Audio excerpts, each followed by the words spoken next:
అయ్యప్ప స్వామిని దర్శించుకున్న రాష్ట్రపతి ద్రౌపది ముర్ము బుధవారం శబరిమల అయ్యప్ప స్వామిని దర్శించుకున్నారు. ఆలయానికి విచ్చేసిన తొలి మహిళ దేశాధినేతగా ఆమె ఖ్యాతి గడించారు. ఉదయం 11 గంటల ప్రాంతంలో పంబాకు చేరుకున్న రాష్ట్రపతి ముర్ము అక్కడి పంపా నదిలో కాళ్ళు కడుక్కొని అక్కడి ఆలయాల్లో పూజలు చేశారు. తర్వాత నల్ల చీరతో తలపై ఇరుముడి పెట్టుకొని 18 మెట్లెక్కి అయ్యప్ప స్వామిని దర్శించుకున్నారని చెప్పేసి కూడా ఒక వార్త వస్తుంది. అక్కడే కొంచెం నేను చూసినాం మనం, ద్రౌపది ముర్ము ఎవరైతే వచ్చినో ఆ హెలికాప్టర్ ఆ కాంక్రీట్లో లోపలికి దసికిందని చెప్పేసి కూడా దానికి సంబంధించిన వార్త కూడా ఒకసారి అది కూడా మనం ప్రయత్నం చేద్దాం.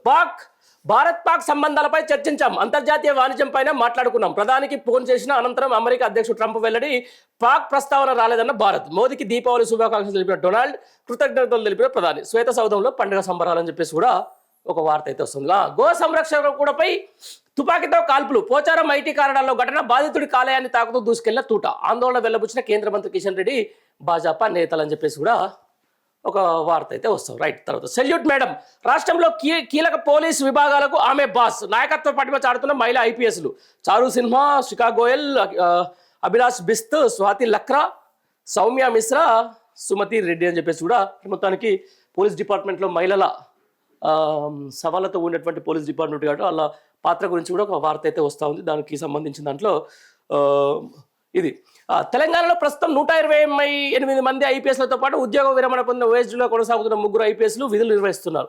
వీరిలో 32 మంది మహిళలు ఉన్నారు. 3 కేంద్ర సర్వీసుల్లో ఉండగా మిగిలిన వారు రాష్ట్రంలో ఏఎస్పీల నుంచి మొదలుకొని డీజీపీ హోదా వరకు కొనసాగుతున్నారు. 6 మహిళా ఐపీఎస్లు కీలక విభాగాలకు సారథ్యం వహిస్తున్నారని చెప్పేసి కూడా ఒక వార్త అయితే మనకు కనిపిస్తున్నటువంటి మాట.